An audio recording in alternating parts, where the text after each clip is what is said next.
The Anbernic RG557 has been out for a bit now, and on paper it looks like one of their strongest handhelds yet. Great display, powerful chip, packed with features. But like everything in life, there's some give and take. And yeah, there are a few things that bugged me. The thing is, do those issues actually matter? Or is this thing still worth grabbing anyway? Let's find out. First off, the hardware sounds awesome.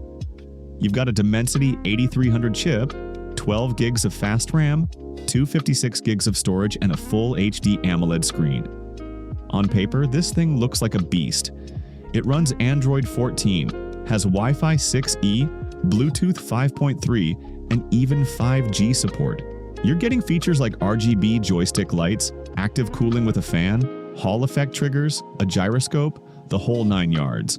But here's what's bugging me about this device. The performance is solid, and don't get me wrong. You can play PlayStation 2, GameCube, and even some Wii U and Switch games. But I ran into small annoyances that just didn't feel right for something in this price range. The analog sticks are too small for a device like this. They feel like something that belongs on a budget handheld, not a $250 one. The D-pad is decent, but has this weird slickness to it. It works, but not everyone's gonna like the feel of it. And while the plastic shell looks cool, especially the transparent purple one, it feels kind of cheap to the touch, a little too shiny and slippery. Definitely not what I'd call premium.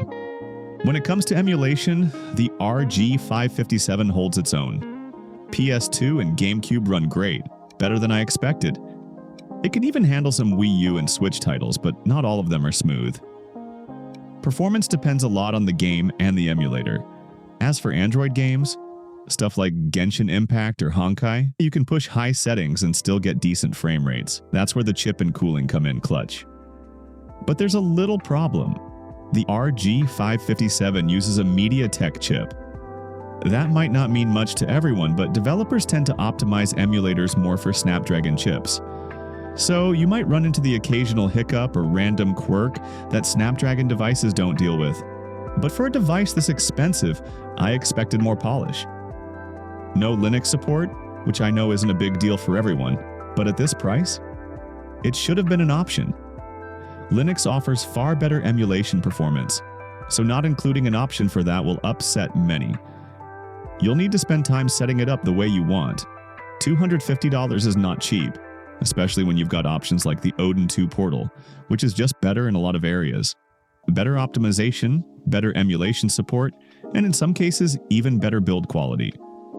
So here's where I land. The RG557 isn't a bad device at all.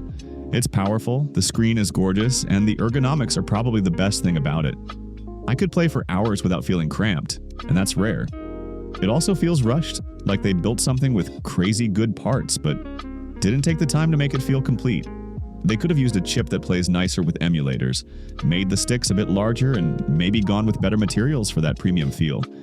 But honestly, that is fine. How it feels in the hand, the grip, the button layout, that's personal. The RG557 nails comfort in a way a lot of handhelds just don't. The Android setup isn't flashy, but it's functional. You've got the freedom to tweak, install what you want, and set it up your way. And yeah, there's no Linux support. But for most folks diving into Android gaming and emulation, that won't matter much anyway. In the end, it's less about perfection and more about whether this setup works for what you want to do. If the strengths line up with what you're looking for, then don't listen to all the craps the internet have to say on this, because the Anbernic RG557 is a solid handheld.